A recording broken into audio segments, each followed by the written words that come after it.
Hey guys, Rachel here. Welcome to my channel. Or if you are coming back after already watching before, thank you so much for stopping back by. It always genuinely makes me super excited to see people subscribe or watch because it's really cool to think that people are just watching what I create for fun. And that's such a cool thing to realize. Today I'm writing a pen pal letter. I'm responding to a very dear friend of mine named September. She is such a fun person to write to. She always includes fun little things like collages or fill in the blanks and things like that. And it's always so much fun. It's honestly like an experience to open one of her letters. So sit back, relax, grab a cup of coffee or something fun like that. Or you can pen pal your own letter while you're watching this. That's something that I love to do. And I hope you enjoy.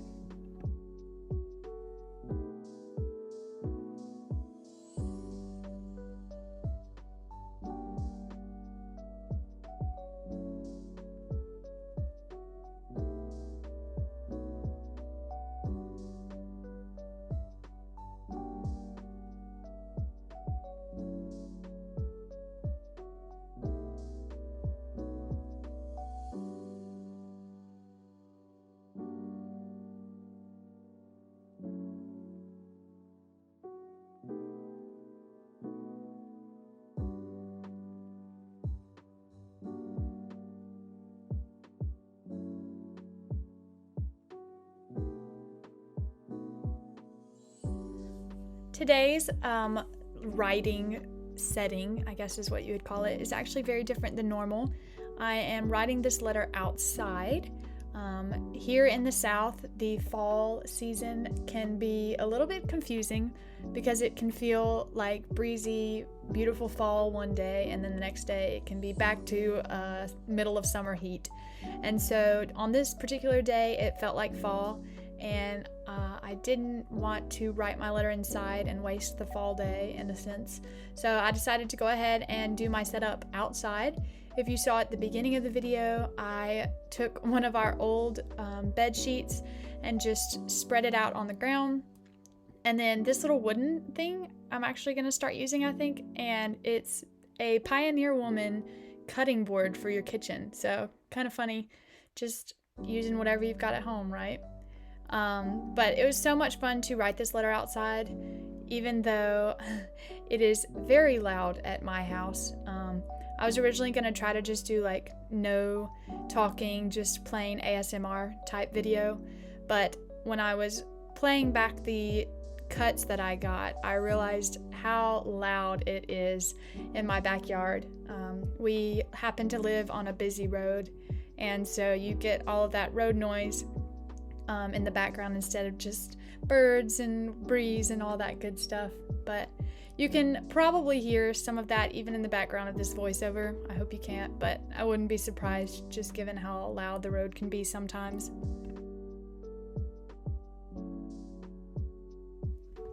I recently purchased all of this lovely ephemera that's in this little wooden box.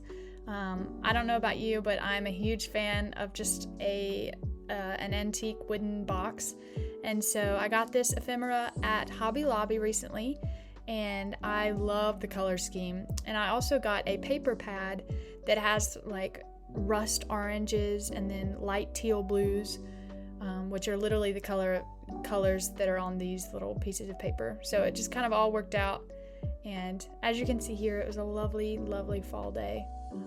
The first of hopefully many this autumn, but I don't know considering the South and its confusing weather.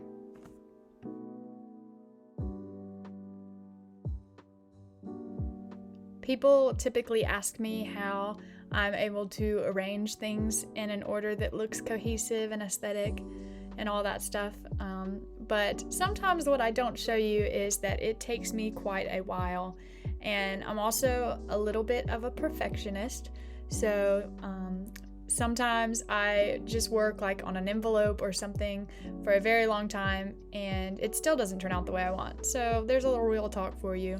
But I try to include some of the arranging and things like that in the video, but sometimes, if we're honest, it takes too long and I'm arranging it for so long that I decided to just incorporate the end product in what I finally decided on after so many minutes of just trying to decide. So this is an example of that. I actually worked on this for a very long time trying to figure out what I wanted to use, and then finally settled on this little frame and the violin and all that good stuff. This is my question and answer booklet. That's partly my favorite part of the letter. I just enjoy reading the answers that my pen pal sends to me and hearing their perspective or their opinions, and then also replying to their questions. And I just love how creative people are with the questions that they ask. Here I am working on the envelope itself, which is probably my favorite part, not gonna lie, of every letter. But I will say that because it's my favorite part, if it doesn't turn out how I envisioned or hoped, it kind of ruins the whole letter for me. So sometimes it can be the downfall of the entire letter to me. But here's some of that paper I mentioned earlier from my new paper pad. As you can see, like I said, it's got a lot of blues and rust oranges in it, which I feel like go with fall so well. But see, there was one of those jumps.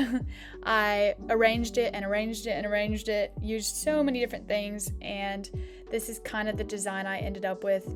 But you'll notice, like, as I go through the letter, that I continue to change it up a good bit. So that's just kind of the real talk and the honesty behind creating. I'm not creative enough that I can just instantly know what will go well together. There are things that I firmly believe will, and then when I hold them up or put them together, they absolutely do not work. So you just always have to continue to play around with it and be super flexible.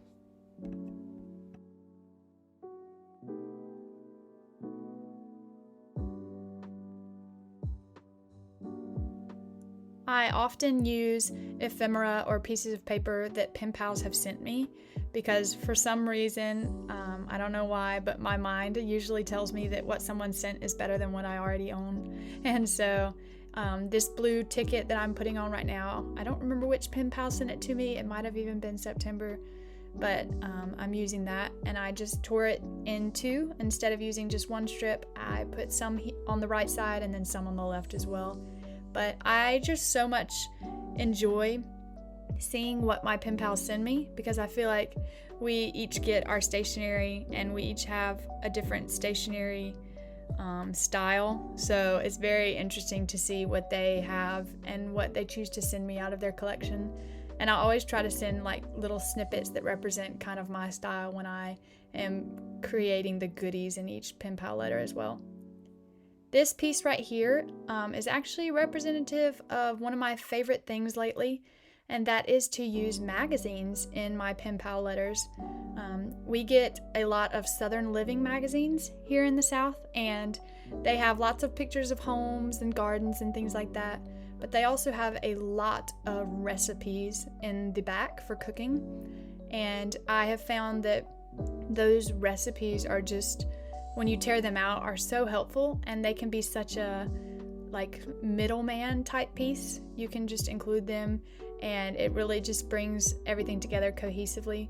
So that has become one of my favorite things, and it makes me feel very resourceful when I use a magazine that nobody else was going to use and incorporate it in creating something beautiful.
for my goodie packets, I typically use a little brown or white envelope that I just get at Hobby Lobby, and I find them to be like the perfect size for the amount of goodies that I include.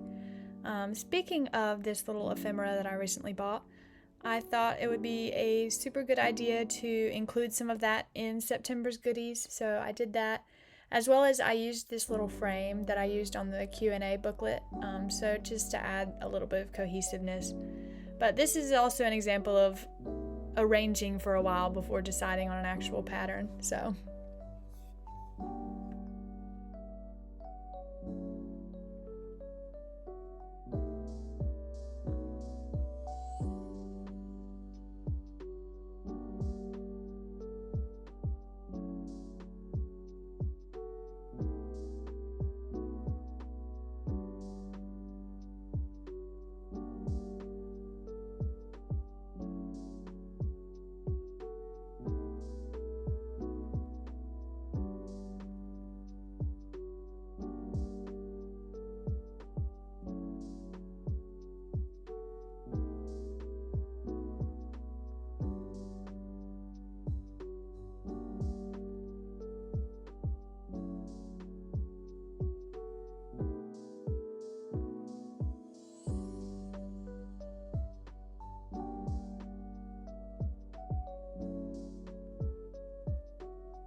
And that is the last piece to this letter.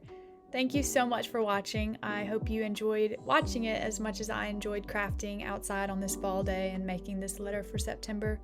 If you enjoy content like this, I know I certainly do, you're welcome to subscribe. I not only do pen pal letters here on the channel, I also do bullet journaling content, and I will soon be posting my November bullet journal plan with me.